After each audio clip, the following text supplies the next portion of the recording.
જીવવા દેતા નથી. કેમ? એ ઈર્ષાના કારણે દુઃખ થાય છે. મારાથી વધારે ખુશ હું એને નહીં જીવવા દઉં.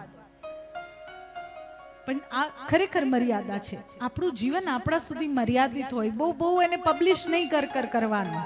સોશિયલ મીડિયાને વાપરો, ભરપૂર વાપરો, પણ આ તો ચા પીવા ગયા છે, એકવાર મૂકી દો, સવારે ચા પીવા ગયા છે, પછી આખો દિવસ આજે મેં આ ચોથી ચા પીધી. ભાઈ આનંદ, સરસ, બહુ સારું કામ કર્યું કે તમે ચોથી ચા પીધી.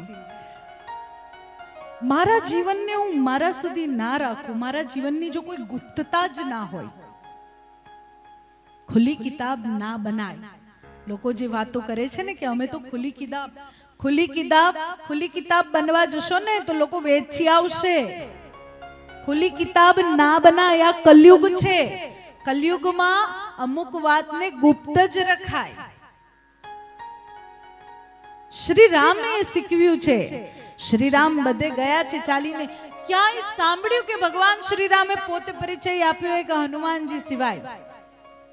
હનુમાનજીને તો પ્રભુ ઓળખતા હતા ને એટલે હનુમાનજી મહારાજને પરિચય આપે છે કે અમે કૌશલ્યા નરેશ મહારાજ દશરથના પુત્ર છે. પણ કોઈ ગામમાં જઈને પ્રભુએ જઈને પરિચય આપ્યો છે કે અમે અયોધ્યાના રાજકુમાર છે, આમ થયું તેમ થયું ને કઈજીએ આમ કર્યું ને તેમ કર્યું? નથી આપ્યો, કોઈ પરિચય નથી આપ્યો. પરંતુ કર્મ એવા છે શ્રી રામના, ગુણ એવા છે શ્રી રામના કે એમના વિશે, એમના પરિચય વિશે આ આખે બધે આખા સંસારમાં સુવાસ ફેલાઈ ગઈ છે, આખા ભારતમાં સુવાસ ફેલાઈ ગઈ છે. કર્મ એવા કરો,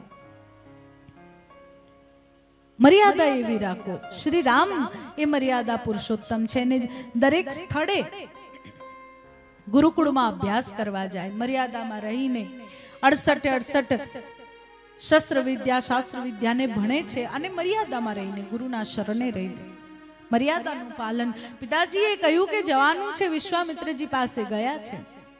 વિશ્વામિત્રજીએ કહ્યું કે ધનુષ યજ્ઞની રક્ષા કરવાની છે એટલે ધનુષ યજ્ઞની રક્ષા કરવા ગયા છે. મર્યાદામાં, આજ્ઞામાં. આજ્ઞાકારિતા, આટલી બધી આજ્ઞાકારિતા તો આપણામાં આવે નહીં. લાગે છે આવે? કલયુગમાં એક વાત માની લેતો હે ભાવ તરી ગયા. ધનુષ ભંગ કર્યો છે પણ આજ્ઞાથી કર્યો છે. બાકી જાનકીજીને તો પુષ્પવાટિકામાં જ મળી ચૂક્યા હતા. પરંતુ મર્યાદાનું પાલન કેવું છે કે જ્યાં સુધી વિશ્વામિત્રજીએ નથી કહ્યું કે જાઓ, જઈને ઉઠવું રામ ભંજઉ ભવ ચાપા, મેટઉ તાત જનક પરિતાપા, ત્યાં સુધી ઊભા નથી થયા રામ. એ મર્યાદા. પિતાજીએ કહ્યું કે આવતીકાલે રાજ્ય મળશે, ભલે પિતાજી. પિતાજીએ કહ્યું કે હવે વનમાં જવું પડશે, ભલે પિતાજી. સકારાત્મક દ્રષ્ટિકોણ રામનો છે કે મને તો એક અયોધ્યાનું રાજ્ય મળવાનું હતું, હવે એના બદલે હું બધે જ જ્યાં જઈશ ત્યાં રાજ કરીશ. સમગ્ર વનનું રાજ્ય મને પિતાજીએ આપી દીધું છે. એ સકારાત્મક દ્રષ્ટિકોણ, એ આજ્ઞાકારિતા. મર્યાદામાં એટલા રહ્યા છે કે એમણે વધુ પડતો કે હું તો રાજાનો દીકરો છું, 4 સૈનિક સાથે હોય, ઝૂંપડીઓ બાંધે, મારી વ્યવસ્થા કરે, પાણીની જમવાની વ્યવસ્થા કરે ને અમે વનવાસ કરીએ, એવું નથી કર્યું. અને આપણે તો ભગવાન પાસે જઈએ ત્યાં વચ્ચે કેટલી વ્યવસ્થા જોઈએ.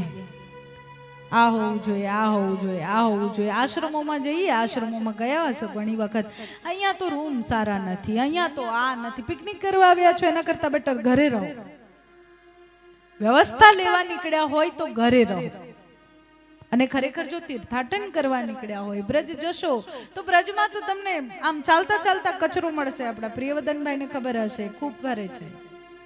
તો આપણે શું કરીશું? અરે અહીંયા કેટલો બધો કચરો છે, કેટલી બધી ગંદકી છે.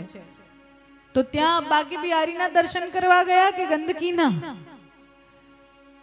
એટલે કાશી જાવ તો કાગડા કાળા. દ્રષ્ટિકોણ સુધરવો જોઈએ. ગમે તે દુનિયાના ખૂણે જતા રહો, જ્યાં સુધી આપણો વિચાર, આપણો દ્રષ્ટિકોણ નહીં સુધરે ત્યાં સુધી એવા ને એવા જ રહીશું. કોઈ ફેર પડવાનો નથી. આ 7 દિવસની કથામાં 7મા દિવસ સુધી તો એમ થઈ જશે કે અમે સુધરી ગયા, પણ એના પછીના 7મા દિવસે હું આવીને પૂછું તો એમ કહેશું કે હા, એટલે અમે ભજન કરવા તો માંગતા હતા પણ આટલું કામ હતું ને એટલે ના થયું. બસ ખાલી એના પછીના 7મા દિવસની વાત છે.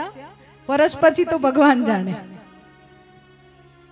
નિરંતર આપણને સત્સંગ મળે છે, તે છતાં આ દશા છે.